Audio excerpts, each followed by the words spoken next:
Hello प्यारे बच्चों, आज हम पढ़ेंगे सर्वनाम, दैट मीन्स प्रोनाउन। तो सर्वनाम किसे कहते हैं बच्चों? ऐसे शब्द जो संज्ञा के स्थान पर प्रयोग होते हैं उन्हें हम सर्वनाम कहते हैं। और जैसा कि हम जानते हैं कि संज्ञा किसी भी व्यक्ति, किसी भी वस्तु, किसी भी स्थान या जानवर के नाम को कहते हैं। और इसी संज्ञा शब्द के जगह अगर हम कोई शब्द का प्रयोग करते हैं तो उसे हम सर्वनाम कहते हैं। जैसे कि यहाँ देखो, माँ और निकिता में बात हो रही है। माँ क्या कह रही है?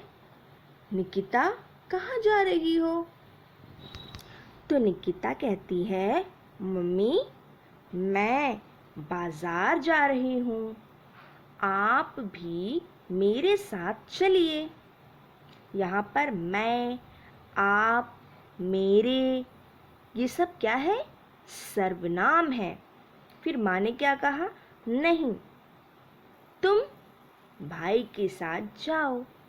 ठीक है बच्चों, तो यहाँ जितने भी संज्ञा के स्थान पर जो शब्द प्रयोग किए गए हैं वो सब सर्वनाम हैं। जैसे कि मैं, आप, मेरे, तुम।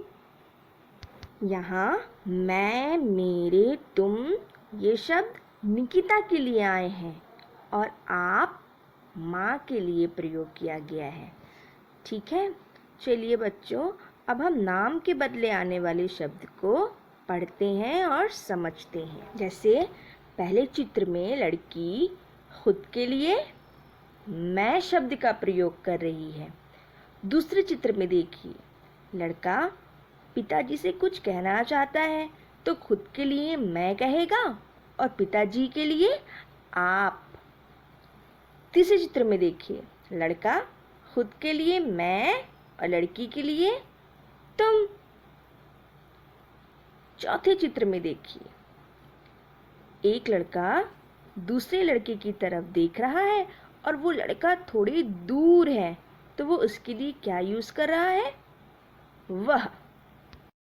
तो ये सारे शब्द मैं, हम, तू, तुम, आप, वह, वे, यह, ये, जो, कोई, कौन, क्या, ये सारे शब्द सर्वनाम हैं।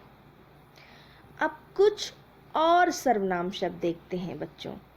जैसे कि मैं, हम, मैंने, हमने, मेरा, मेरी, तुम्हारा, तुम्हारी, मुझे, मुझको, मुझसे, तुमसे, तू, तुम, तूने, तुमने, मेरे, हमारा, तुम्हारे, हमारा, तुम्हारे, इसका, हमको, तुमको, हमसे, आपसे, आप, वह, आपने, उसने, हमारी, हमारे, इसकी, इसके, आपको, इसको, इससे, उससे, यह, वे, इसने, उन्होंने, उसका, उसकी, तुम्हें, इन्हें, उन्हें, इन्होंने, किसने, किन्होंने, ये सारे शब्द भी क्या हैं? सर्वनाम हैं। तो इससे ये पता चलता है कि अपने लिए मैं, हम, मेरा, हमारा, दूसरों के लिए तू, तुम, तुम्हारा, और बड़ों के लिए आप, आपका, तथा जो पास नहीं है उसके लिए वह, वे, उसका, उनका, इन सारे शब्दों का प्रयोग किया जाता है। तो बच्चों, सर्वनाम संज्ञा के स्थान पर प्रयोग किया जाता है और सर्वनाम शब्दों का प्रयोग करने से भाषा सुंदर लगती है।